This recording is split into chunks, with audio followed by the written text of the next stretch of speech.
sapagkat marami ang aming mga pagsuway sa iyong paningin, at ang aming mga kasalanan ay sumasaksi laban sa amin.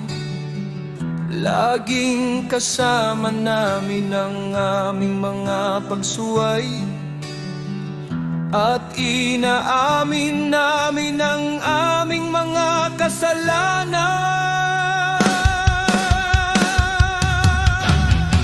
Pagre-rebelde at pagtataksil laban sa Yahawawa, pagtalikod sa aming alahaya,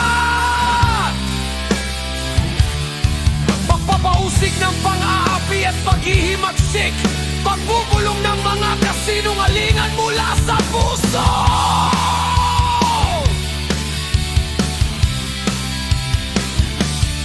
Kaya't ang katarungan ay pinahurong, at ang katwiran ay nakatayo sa malayo.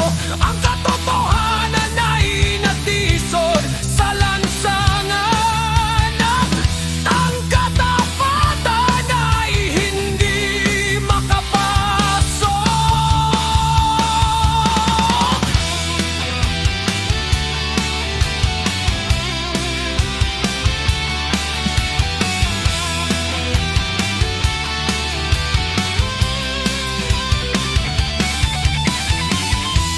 Wala nang makikitang katotohanan, at ang sino mang umiiwas sa kasamaan ay napapahamak. Nakita ito ng Yahweh at hindi niya nalugod, sapagkat walang katarungan. Nakita niya na walang tumutulong, at namanha siya na walang mumusik. Kaya tinupad ng kanyang sariling bisig ang pagliligtas para sa kanya, at ang kanyang sariling katwiran ang sumuporta sa kanya. Isinuot niya ang katwiran bilang kanyang baluti sa dibdib, at ang helmet ng kaligtasan sa kanyang ulo. Isinuot niya ang damit ng paghihigante, at pinalot ang kanyang sarili ng sikap na parang kapote. Gagantihan niya ang mga kaaway ayon sa kanilang mga gawa. Paparusahan niya ang kanyang mga kalaban, ipadarama niya sa mga isla ang parusang nararapat sa kanila.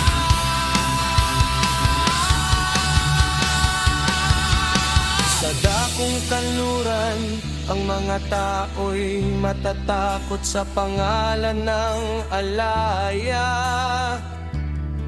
at sa dakong silangan, sila'y maninindig sa kanyang kadakilaan. Sapagkat darating siya na parang bahang hindi mapigil, na itinutulak ng hinga ng Yahweh. Ang manunubos ay darating sa Zion, sa mga nasa lahi ni Jacob na nagsisisi sa kanilang mga kasalanan. Sabi ng Yahweh, tungkol naman sa akin, ito ang aking tipan sa kanila. Sabi ng Yahweh,